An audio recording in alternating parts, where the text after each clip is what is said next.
नमस्कार दोस्तों, स्वागत है आपका आज के मुख्य समाचार में, जिसमें सबसे पहली बड़ी खबर कि ईमानदारी से अगर हो जांच तो जेल जाने वाले पहले प्रधानमंत्री होंगे नरेंद्र मोदी।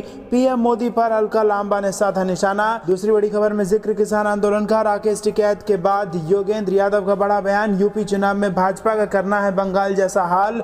और तीसरी बड़ी खबर में जिक्र होगा कि सरकार के पास राफेल मामले की जेपीसी जांच के अलावा कोई दूसरा विकल्प नहीं, पूर्व रक्षा मंत्री ए के एंटनी का बड़ा बयान। दोस्तों, खबर में आगे बढ़ने से पहले अगर आपको भी ऐसा लगता है कि यूपी के चुनाव में भाजपा को बड़ा नुकसान होगा तो आप अभी इस वीडियो को लाइक कीजिए और कमेंट में लिखिए जय हिंद। दोस्तों, रुक करते हैं तमाम बड़ी खबरों की तरफ। ईमानदारी से हो जांच तो जेल जाने वाले पहले प्रधानमंत्री होंगे नरेंद्र मोदी। पीएम मोदी पर अलका लांबा ने साधा निशाना। जी हां दोस्तों, भारत के साथ 59,000 करोड़ रुपए के राफेल विमानों के सौदे को लेकर अब फ्रांस में न्यायिक जांच शुरू हो गई है। रिपोर्ट के मुताबिक जांच में राफेल सौदे के समय राष्ट्रपति रहे फ्रांसवा ओलांद और मौजूदा राष्ट्रपति इमैनुअल मैक्रों से भी पूछताछ की जा सकती है। इसी मुद्दे पर कांग्रेस प्रवक्ता अलका लांबा ने नरेंद्र मोदी पर हमला बोला है। उन्होंने ट्वीट करते हुए कहा है कि अगर राफेल घोटाले की जांच ईमानदारी से हो गई तो लिख कर ले लीजिए, नरेंद्र मोदी जेल जाने वाले देश के पहले प्रधानमंत्री होंगे। 2024 में यह शुभ काम भी कांग्रेस और श्री राहुल गांधी जी के हाथों ही होगा। अलका लांबा ने प्रधानमंत्री के ऊपर कटाक्ष करते हुए लिखा कि ना खाऊंगा ना खाने दूंगा, जुमला है। अलका लांबा के ट्वीट पर लोग अपनी प्रतिक्रिया भी दे रहे हैं। एक ट्विटर यूजर ने मजे लेते हुए लिखा कि जिसकी आधी पार्टी बेल पर हो वो भी जेल भेजने की धमकी दे रहे हैं। ठाकुर 435 ट्विटर हैंडल से कमेंट किया गया कि दिन में सपने देखना छोड़ दे अलका लांबा। आज तक के इतिहास में कभी सुना या देखा है कि चोर पुलिस को जेल लेकर गया। रुख करते हैं अगली खबर की तरफ। किसान आंदोलन, राकेश टिकैत के बाद योगेंद्र यादव का बड़ा बयान, यूपी चुनाव में बीजेपी का करना है बंगाल जैसा हाल। जी हां दोस्तों, हरियाणा राजस्थान के सुनहेड़ा बॉर्डर पर सोमवार को किसान मजदूर भाईचारा सम्मेलन आयोजित किया गया। इस कार्यक्रम में संयुक्त किसान मोर्चा के बड़े नेता योगेंद्र यादव, गुरनाम चढ़ूनी और डॉक्टर दर्शनपाल सिंह भी पहुंचे। इस मौके पर स्वराज्य पार्टी के राष्ट्रीय अध्यक्ष व संयुक्त किसान मोर्चा के नेता योगेंद्र यादव व अन्य सभी नेताओं ने धरने पर बैठे आंदोलनकारियों से कहा कि नए कृषि कानूनों के विरोध में चल रहे धरने को मजबूत कर पूरे देश में फैलाना होगा। इस मौके पर केंद्र में सत्तासीन एनडीए सरकार को निशाने पर लेते हुए योगेंद्र यादव ने कहा कि भारतीय जनता पार्टी का जो हाल पश्चिम बंगाल विधानसभा चुनाव में हुआ, वही हाल आगामी उत्तर प्रदेश चुनाव में भी करना है। इसके लिए संयुक्त किसान मोर्चा ने रणनीति तैयार कर ली है। 2024 के बाद आंदोलन नहीं करेंगे क्योंकि तब तक तीनों कृषि कानून रद्द हो जाएंगे और कृषि उपज के न्यूनतम समर्थन मूल्य की गारंटी पर कानून बन जाएगा। भारतीय किसान यूनियन के राष्ट्रीय प्रवक्ता राकेश टिकैत की तरह किसान नेता योगेंद्र यादव ने भी कहा कि अब हमें उत्तर प्रदेश विधानसभा चुनाव के दौरान अपनी ताकत दिखानी होगी, क्योंकि उत्तर प्रदेश, पंजाब, उत्तराखंड सहित कई राज्यों में चुनाव होने वाले हैं। बता दें कि भारतीय किसान यूनियन के प्रवक्ता राकेश टिकैत पहले ही कह चुके हैं कि जब तक सरकार हमारी मांगे नहीं मानेगी तब तक किसान आंदोलन जारी रहेगा। राकेश टिकैत ने पिछले दिनों बंगाल चुनाव में भारतीय जनता पार्टी को मिली हार पर तंज कसते हुए कहा था कि हमारा इलाज तो संसद में होगा लेकिन सरकार का इलाज गांव में होगा। पश्चिम बंगाल की दवाई से इनको थोड़ा आराम मिला, अब अगली डोज यूपी पंजाब से दी जाएगी। इसका आशय यह है कि उत्तर प्रदेश और पंजाब में अगले साल होने वाले विधानसभा चुनाव में राकेश टिकैत सक्रिय रहेंगे। इस अवसर पर योगेंद्र यादव ने यह भी कहा कि मेवात के भाईचारे को तोड़ने की नापाक कोशिश की जा रही है, लेकिन हम इस भाईचारे को किसी भी सूरत में टूटने नहीं देंगे। मेवात में हम सब एक हैं और जो भाई को भाई से लड़ाने की साजिश रच रहे हैं उनके मंसूबों को कभी भी कामयाब नहीं होने दिया जाएगा। वहीं आंदोलन को लेकर पुलिस व जिला प्रशासन पूरी तरह से अलर्ट दिखाई दिया। इस मौके पर मुफ्ती सलीम थे। गौरतलब है कि पिछले साल 28 नवंबर से दिल्ली एनसीआर के आधा दर्जन बॉर्डर पर किसानों का आंदोलन जारी है। किसान प्रदर्शनकारियों का साफ तौर पर कहना है कि जब तक तीनों केंद्रीय कृषि कानून रद्द नहीं हो जाते हैं तब तक आंदोलन खत्म करने का सवाल ही नहीं उठता है। रुख करते हैं अगली खबर की तरफ। सरकार के पास राफेल मामले की जेपीसी जांच के अलावा कोई दूसरा विकल्प नहीं, बोले पूर्व रक्षा मंत्री ए के एंटनी। जी हां दोस्तों, कांग्रेस ने फ्रांस में राफेल विमान सौदे के मामले में न्यायिक जांच आरंभ होने संबंधी रिपोर्ट को लेकर सोमवार को एक बार फिर से सरकार की चुप्पी को लेकर सवाल किया और कहा कि अब सरकार के पास संयुक्त संसदीय समिति से जांच कराने के अलावा कोई दूसरा विकल्प नहीं बचा है। जहां पार्टी के पूर्व अध्यक्ष राहुल गांधी ने कहा कि सच को दबाया नहीं जा सकता, तो वहीं पूर्व रक्षा मंत्री ए के एंटनी ने कहा कि मोदी सरकार इस मामले में खामोश रहकर जवाबदेही से नहीं बच सकती है। राहुल गांधी ने ट्वीट किया, सच को दबाया नहीं जा सकता। कांग्रेस के वरिष्ठ नेता एंटनी ने एक बयान में कहा, फ्रांस की लोक अभियोजन सेवा ने राफेल विमानों की खरीद के सौदे में हुए भ्रष्टाचार और लाभ पहुंचाने के मामले की जांच के लिए न्यायाधीश की नियुक्ति की है। अब इस मामले में प्रथम दृष्टया भ्रष्टाचार भ्रष्टाचार दिखाई देता है। उन्होंने दावा किया, मोदी सरकार की चुप्पी उसकी भ्रष्टाचार को ढकने की मंशा की ओर इशारा करती है। इस मामले की जांच और दोषियों को दंडित करने से भाजपा सरकार का इनकार इस भ्रष्टाचार को दबाने के उसके प्रयासों को दिखाता है। उन्होंने यह दावा भी किया कि प्रधानमंत्री नरेंद्र मोदी 10 अप्रैल 2015 को पेरिस गए और निविदा प्रक्रिया के बिना और रक्षा खरीद प्रक्रिया का उल्लंघन करते हुए 36 विमानों की खरीद की मनमाने ढंग से घोषणा की। पूर्व रक्षा मंत्री ने सवाल किया, प्रधानमंत्री मोदी और बीजेपी सरकार ने आज तक इसको स्पष्ट नहीं किया कि खरीदे जाने वाले विमानों की संख्या 126 से घटाकर 36 क्यों की गई और भारत को प्रौद्योगिकी के हस्तांतरण से वंचित रखने के क्या कारण हैं। एंटनी ने यह भी पूछा, प्रधानमंत्री और रक्षा मंत्री खामोश क्यों हैं? सरकार ने चुप्पी क्यों साध रखी है? क्या नरेंद्र मोदी सरकार जवाबदेही से भाग सकती है? उन्होंने कहा, फ्रांस में इस मामले की जांच आरंभ होने के बाद अब यहां जवाबदेही स्वीकार जानी चाहिए और जेपीसी जांच का आदेश दिया जाना चाहिए। जेपीसी जांच के अलावा कोई दूसरा विकल्प नहीं है। गौरतलब है कि फ्रांस की समाचार वेबसाइट मीडिया पार्ट की रिपोर्ट में कहा गया है कि भारत के साथ 59,000 करोड़ रुपए के राफेल विमान सौदे में कथित भ्रष्टाचार के मामले में फ्रांस के एक न्यायाधीश को बहुत संवेदनशील न्यायिक जांच की जिम्मेदारी सौंपी गई है। पिछले दिनों इस रिपोर्ट के आने तत्काल बाद कांग्रेस ने जेपीसी जांच की मांग फिर से उठाई थी। इसके बाद बीजेपी प्रवक्ता संबित पात्रा ने कांग्रेस पर पलटवार करते हुए आरोप लगाया था कि राहुल गांधी को प्रतिस्पर्धी रक्षा कंपनियां मोहरा बना रही हैं और साथ ही दावा किया था कि देश को कमजोर करने के प्रयास के तहत वह और कांग्रेस पार्टी राफेल विमान सौदे में भ्रष्टाचार के आरोप लगाते रहे। रुख करते हैं अगली खबर की तरफ। पीएम नरेंद्र मोदी की अहम बैठक रद्द, कैबिनेट विस्तार पर चर्चा की थी अटकलें। अमित शाह और नड्डा समेत सीनियर नेता होने वाले थे शामिल। जी हां दोस्तों, केंद्रीय कैबिनेट में विस्तार की चर्चाओं के बीच मंगलवार शाम को पीएम नरेंद्र मोदी की ओर से बुलाई गई मीटिंग रद्द हो गई है।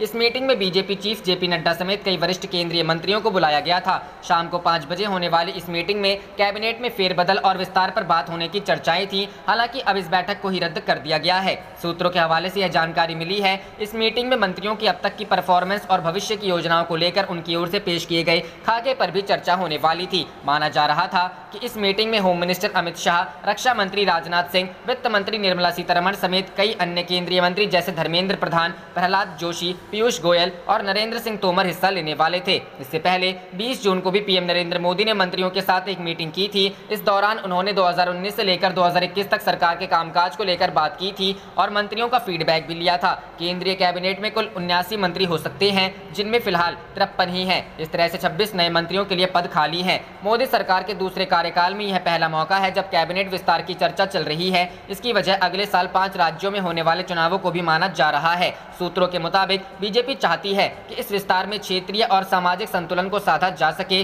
खास तौर पर उत्तर प्रदेश, हिमाचल जैसे राज्यों को लेकर पार्टी चिंतित है। इस बीच ज्योतिरादित्य सिंधिया, असम के पूर्व सीएम सर्बानंद सोनोवाल, एलजेपी नेता पशुपतिनाथ पारस जैसे नेताओं के नाम चर्चा में हैं। सिंधिया ने बीते साल ही कांग्रेस छोड़कर बीजेपी का दामन थामा। रुख करते हैं अगली खबर की तरफ। बंगाल में एक दांव और चलने की तैयारी में ममता, क्या भाजपा के मंसूबे पर फिरेगा पानी? जी हां दोस्तों, उत्तराखंड की राजनीतिक उथल-पुथल का प्रभाव बंगाल पर भी पड़ सकता है। उत्तराखंड के मुख्यमंत्री तीरथ सिंह रावत ने 11 दिनों के कार्यकाल के भीतर ही अपना इस्तीफा दे दिया। रावत ने विधानसभा के सदस्य न होते हुए मुख्यमंत्री पद की शपथ ली थी। उसी तरह से ममता बनर्जी भी नंदीग्राम से पराजित होने के बावजूद भी मुख्यमंत्री बनी है। ऐसे में कोरोना महामारी के मद्देनजर यदि 6 माह के अंदर विधानसभा उपचुनाव नहीं हुए तो बंगाल में संवैधानिक संकट पैदा हो सकता है। लेकिन अब ममता बनर्जी एक दांव चलने की तैयारी में है, जिससे इसका समाधान निकल सकता है। दरअसल पश्चिम बंगाल की मुख्यमंत्री ममता बनर्जी विधानसभा में राज्य में विधान परिषद बनाने का प्रस्ताव पेश कर सकती हैं। बता दें कि ममता बनर्जी ने बंगाल विधानसभा चुनाव के दौरान विधान परिषद का गठन करने का वादा किया था। वहीं बंगाल में 2 जुलाई से विधानसभा का सत्र शुरू हुआ है। ऐसे में ममता बनर्जी विधानसभा में विधान परिषद के गठन का प्रस्ताव पेश कर सकती हैं। बंगाल में विधानसभा की 294 सीटें हैं और यदि विधान परिषद का गठन होता है तो उसमें 98 सीटें हो सकती हैं, क्योंकि विधान परिषद की सीटों की संख्या विधानसभा की सीटों की संख्या से 1/3 से अधिक नहीं हो सकती। सूबे में 5 दशक पहले विधान परिषद थी, मगर बाद में इसे समाप्त कर दिया गया था। स्वतंत्रता के बाद 5 जून 1952 को बंगाल में 51 सदस्यों वाली विधान परिषद का गठन किया गया था। बाद में 21 मार्च 1969 को इसे समाप्त कर दिया गया था। लेकिन 2011 में ममता बनर्जी ने पश्चिम बंगाल की सत्ता में आते ही विधान परिषद के गठन का वादा किया था। लेकिन माना जा रहा है कि ममता बनर्जी भले ही विधानसभा में विधान परिषद बनाने का प्रस्ताव पेश कर दें, पर उसके बाद भी एक कठिनाई आएगी। विधानसभा में प्रस्ताव पास होने के बाद इसे संसद के दोनों सदनों यानी लोकसभा और राज्यसभा से बहुमत से पारित कराना होगा। इस प्रकार विधानसभा परिषद का गठन केंद्र की मोदी सरकार की सहमति के बगैर नहीं हो सकता। रुख करते हैं अगली खबर की तरफ। स्पीकर से अभद्रता के आरोप में बीजेपी के 12 एमएलए 1 साल के लिए विधानसभा से निलंबित। जी हां दोस्तों, महाराष्ट्र विधानसभा अध्यक्ष के कक्ष में पीठासीन अधिकारी भास्कर जाधव के साथ दुर्व्यवहार करने के आरोप में भाजपा के 12 विधायकों को विधानसभा से 1 साल के लिए निलंबित कर दिया गया है। राज्य के संसदीय कार्य मंत्री अनिल परब ने विधायकों को निलंबित करने का प्रस्ताव पेश किया, जिसे ध्वनि मत से पारित कर दिया गया। जिन 12 विधायकों को निलंबित किया गया है उनमें संजय कुटे, आशीष शेलार, अभिमन्यु पवार, गिरीश महाजन, अतुल भटकलकर, पराग अलवानी, हरीश पिंपले, योगेश सागर, जय कुमार रावत, नारायण कुचे, राम सतपुते और बंटी भांगड़िया शामिल है। परब ने कहा कि इन 12 विधायकों को निलंबन की अवधि के दौरान मुंबई और नागपुर में विधानमंडल परिसर में प्रवेश करने की अनुमति नहीं दी जाएगी। देवेंद्र फडणवीस के नेतृत्व में भाजपा सदस्यों ने फैसले पर आपत्ति जताते हुए कहा कि विपक्ष सदन की कार्यवाही का बहिष्कार करेगा। फडणवीस ने कहा, यह एक झूठा आरोप है और विपक्षी सदस्यों की संख्या को कम करने का प्रयास है। ऐसा इसलिए किया गया क्योंकि हमने स्थानीय निकायों से ओबीसी कोटे पर सरकार के झूठ को उजागर किया है। उन्होंने कहा कि भाजपा सदस्यों ने पीठासीन अधिकारी को गाली नहीं दी। नेता प्रतिपक्ष फडणवीस ने कहा, शिवसेना विधायकों ने ही अपशब्दों का इस्तेमाल किया। मैं अपने विधायकों को अध्यक्ष के कक्ष से बाहर ले आया था। पूर्व मुख्यमंत्री फडणवीस ने दावा किया कि शेलार के माफी मांगने पर मामला समाप्त हो गया। जाधव ने जो कहा वह एक तरफा पक्ष था। इससे पहले राकांपा नेता और मंत्री नवाब मलिक ने भाजपा सदस्यों पर भास्कर जाधव के साथ दुर्व्यवहार करने का आरोप लगाया और इस मुद्दे पर राज्य विधानसभा की कार्यवाही को 4 बार स्थगित किया गया। रुख करते हैं अगली खबर की तरफ। सीबीआई उत्तर प्रदेश में सक्रिय, लगता है अमित शाह ने चुनाव प्रचार शुरू कर दिया। पूर्व आईएएस की टिप्पणी। जी हां दोस्तों, समाजवादी पार्टी के मुखिया और पूर्व मुख्यमंत्री अखिलेश यादव के कार्यकाल में लखनऊ के गोमती नदी के किनारे बन रहे रिवर फ्रंट से जुड़े कथित घोटाले को लेकर सीबीआई ने उत्तर प्रदेश के कई जिलों में छापेमारी की है। इस मामले में है और यूपी के 40 स्थानों पर छापेमारी जारी है। सीबीआई ने रिवर फ्रंट घोटाले को लेकर यह दूसरी एफआईआर की है। ऐसे वक्त में जब अगले साल विधानसभा चुनाव होने वाले हैं, इस कार्रवाई को कई लोग राजनीति से प्रेरित मान रहे हैं। रिटायर्ड आईएएस अधिकारी ने भी इस मामले को लेकर गृह मंत्री अमित शाह पर चुटकी ली है। सूर्य प्रताप सिंह ने अपने ट्वीट में लिखा, सीबीआई उत्तर प्रदेश में सक्रिय है, लगता है अमित शाह ने चुनाव प्रचार शुरू कर दिया है। इसी के साथ ही सूर्य प्रताप सिंह ने एक और ट्वीट किया जिसमें उन्होंने योगी आदित्यनाथ सरकार पर निशाना साधा है। उन्होंने अपने ट्वीट में कोविड के दौरान हुई चिकित्सा संबंधी खरीद में करोड़ों के घोटाले के आरोप लगाए हैं। सूर्य प्रताप सिंह ने लिखा, चिकित्सा शिक्षक विभाग में वेंटिलेटर एवं अन्य उपकरणों की खरीद में करोड़ों का घोटाला हुआ है। अब चाहे इसकी जांच कर दोषियों पर कार्रवाई कर दो या हमेशा की तरह मुझ पर एफआईआर कर ये साबित कर दो कि सब झूठ बोल रहे हैं। बस महाभ्रष्ट अधिकारी ही सच्चे और अच्छे हैं। रुख करते हैं अगली खबर की तरफ। पूर्व राष्ट्रपति प्रणब मुखर्जी के पुत्र अभिजीत टीएमसी में शामिल, बोले हम पूरे भारत में भाजपा को रोकेंगे। जी हां दोस्तों, पूर्व राष्ट्रपति प्रणब मुखर्जी के पुत्र और कांग्रेस के पूर्व सांसद अभिजीत मुखर्जी ने सोमवार को यहां तृणमूल कांग्रेस का दामन थाम लिया। पार्टी सूत्रों ने कहा कि पश्चिम बंगाल के मुर्शिदाबाद जिले की जंगीपुर सीट से 2 बार सांसद रहे मुखर्जी की बीते कुछ सप्ताह से इस संबंध में तृणमूल नेतृत्व से बात चल रही थी। ममता बनर्जी जिंदाबाद के नारों के बीच लोकसभा में तृणमूल के नेता सुदीप बंदोपाध्याय ने पार्टी में उनका स्वागत किया। मुखर्जी ने कहा, दीदी पश्चिम बंगाल में भाजपा को रोकने में सफल रही। वह देश में सबसे विश्वसनीय धर्मनिरपेक्ष नेता हैं जो सांप्रदायिक भाजपा से लड़कर उसे हरा सकती हैं। मैंने एक कांग्रेस को दूसरी में शामिल होने के लिए छोड़ा है। हमें पक्का भरोसा है कि भविष्य में हम पूरे भारत में भगवा खेमे को रोकेंगे। पार्टी में शामिल हुए नेता ने कहा कि वह विधानसभा चुनावों से पहले से ममता बनर्जी और उनके भतीजे अभिषेक बनर्जी के संपर्क में थे। अगर वह चुनावों से पहले तृणमूल में शामिल होते तो यह आशय लगाया जाता कि उन्होंने किसी पद के लिए पाला बदल लिया। मुखर्जी ने कहा,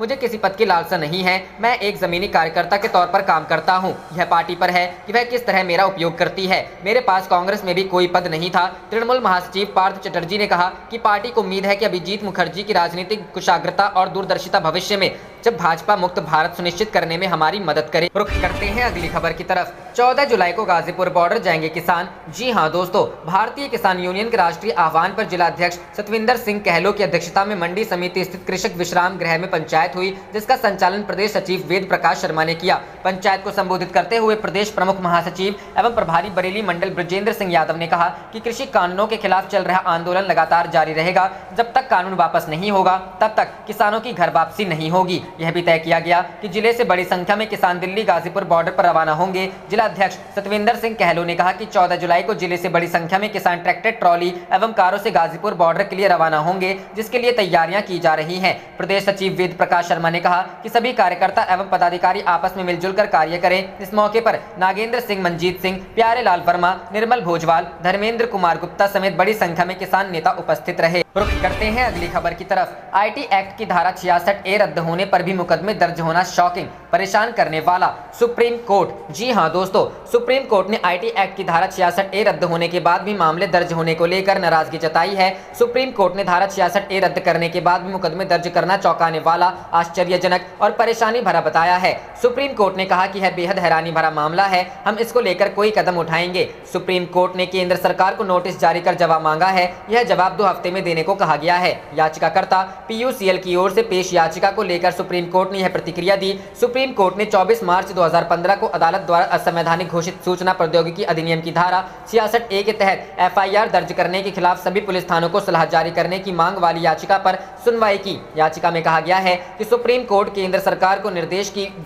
दे कि वो एडवाइजरी जारी करे कि कहीं भी इस धारा के तहत FIR दर्ज ना हो। NGO ने ये याचिका दाखिल की है। पीयूसीएल ने अदालत में केंद्र को FIR या जांच के संबंध में सभी डेटा एकत्र करने का निर्देश देने का आग्रह किया है, जहां धारा 66A लागू की गई है और साथ ही देश भर की अदालतों में मामले लंबित हैं। दरअसल श्रेया सिंघल मामले में सुप्रीम कोर्ट ने इस धारा को असंवैधानिक करार देते हुए रद्द कर दिया था। रुख करते हैं अगली खबर की तरफ। जेल से बाहर आने के बाद लालू यादव ने बताया 2024 में मोदी के खिलाफ कौन होगा चेहरा। जी हां दोस्तों, बिहार के पूर्व मुख्यमंत्री लालू प्रसाद यादव की पार्टी राष्ट्रीय जनता दल आज अपना 25वां स्थापना दिवस मना रही है। पार्टी के लिए आज का दिन इसलिए भी खास है क्योंकि फिलहाल लालू यादव जेल से बाहर है। आज पार्टी के स्थापना दिवस के मौके पर कई सालों बाद लालू यादव कार्यकर्ताओं को संबोधित करेंगे। जेल से आने के बाद लालू यादव ने पहली बार मीडिया को इंटरव्यू दिया है, जिसमें उन्होंने पार्टी के भविष्य और साल 2024 के लोकसभा चुनावों पर अपनी बात रखी है। लालू का इंटरव्यू हिंदी अखबार दैनिक भास्कर ने लिया है। इंटरव्यू में जब लालू यादव से पूछा गया कि वह राजनीति में फिर सक्रिय होंगे तो बताया है कि एक नेता राजनीति से कभी रिटायर नहीं होता। मेरी राजनीति खेत खलिहानों से लेकर सामाजिक न्याय और आखिरी पायदान पर खड़े लोगों को उठाने की रही है। हम गरीबों के हक की लड़ाई के लिए पैदा हुए हैं। इस सवाल के जवाब में लालू यादव ने कहा, गांठ बांध लीजिए, जो भी चेहरा होगा वह तानाशाही, अहंकार और आत्ममुग्धता से कोसों दूर होगा। पिछले 6 साल के शासन से यह तो तय हो गया है कि आत्म केंद्रित और व्यक्ति केंद्रित शासन लोकतंत्र की जड़ों को कभी मजबूत नहीं कर सकता। इस सवाल के जवाब में लालू यादव ने कहा, यह एक काल्पनिक सवाल है। साल 2015 में हमने नीतीश के साथ तमाम अंतर विरोधी को दरकिनार करके महागठबंधन की जीत सुनिश्चित की थी, लेकिन नीतीश ने पौने 2 साल बाद ही उस अभूतपूर्व जनादेश के साथ इसका गवाह पूरा देश है। राजनीति में सिद्धांत, विचार, नीति, नियति और रीढ़ का महत्व नीतीश खो चुके हैं। रुख करते हैं अगली खबर की तरफ। बिहार में भ्रष्टाचार, अफसरशाही चरम पर, नीतीश कुमार ने राज्यों को किया बर्बाद। जी हां दोस्तों, जून के अंत में हुए ट्रांसफर पोस्टिंग में पैसे के खेल ने बिहार की राजनीति में भूचाल ला दिया है। पहले सत्ताधारी दल बीजेपी विधायक ज्ञानेंद्र सिंह ज्ञानू ने अपने ही सरकार पर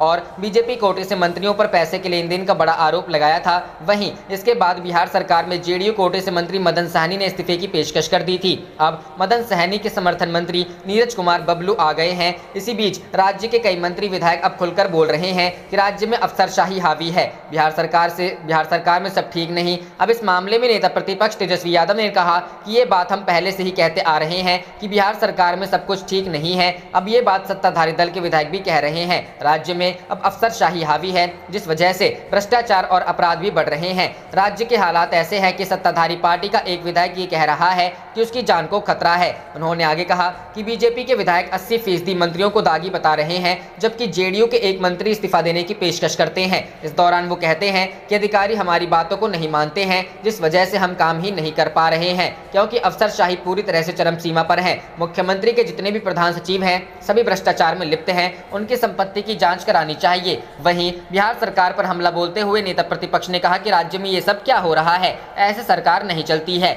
सरकार को जनता के लिए काम करना चाहिए, लेकिन मुख्यमंत्री नीतीश कुमार ने राज्य को बर्बाद कर दिया है। राज्य में सभी विधायक एक दूसरे को कोस रहे हैं। राज्य में कोई भी जनता के लिए काम नहीं कर रहा है। इधर मदन सहनी से संपर्क को लेकर तेजस्वी ने कहा, जो लोग संपर्क करना चाहते हैं उनसे संपर्क हो जाता है। कुछ दिनों बाद बिहार सरकार गिर जाएगी। वो इस्तीफा देने का कारण पहले ही लोगों के सामने रख चुके हैं। रुख करते हैं अगली खबर की तरफ। दिल्ली में कोरोना नियम तोड़ने पर सख्ती जारी, लाजपत नगर मार्केट भी बंद। डीडीएमए ने मार्केट एसोसिएशन को भेजा कारण बताओ नोटिस। जी हां दोस्तों, कोरोना की तीसरी संभावित लहर के मद्देनजर राजधानी दिल्ली के बाजारों में कोविड नियमों के उल्लंघन को लेकर दिल्ली सरकार सख्त रुख अख्तियार कर लिया है।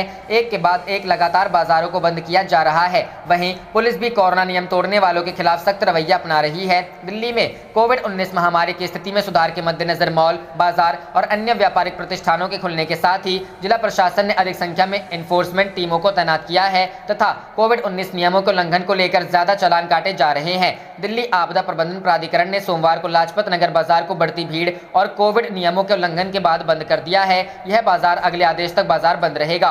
डीडीएमए ने Lajpat Nagar market traders association को कारण बताओ नोटिस जारी कर यह पूछा है कि उनके खिलाफ कोविड मानदंडों का उल्लंघन करने पर कार्रवाई क्यों नहीं की जानी चाहिए। लाजपत नगर मार्केट में आज कुछ दुकानें सील की गई हैं और कुछ दुकानें बंद हैं। एक दुकानदार ने बताया, रविवार शाम एसडीएम का दौरा हुआ था। उन्होंने देखा कि लोग कोरोना नियमों का पालन नहीं कर रहे हैं। जहां जहां उन्हें कमी मिली वहां उन्होंने दुकानें सील कर दी। आज 3 बजे एडीएम के साथ बैठक है। एक अन्य दुकानदार एस गोसाई ने बताया कि मार्केट एसोसिएशन ने एसडीएम को दिन में बाजार का निरीक्षण करने को कहा था। निरीक्षण के दौरान 5-6 दुकानों को कोरोना नियमों का उल्लंघन करते हुए देखा गया और उन्हें सील कर दिया गया। इसके बाद देर रात अगले आदेश तक दुकानों को अस्थायी रूप से बंद करने का नोटिस जारी किया गया। इस पर चर्चा करने के लिए हमने आज एसडीएम के साथ बैठक करेंगे। हमें विश्वास दिलाते हैं कि सभी नियमों का पालन करेंगे। हमारी मार्केट को खोल देना चाहिए। आप देख रहे थे आपका अपना चैनल जय हिंद जय भारत।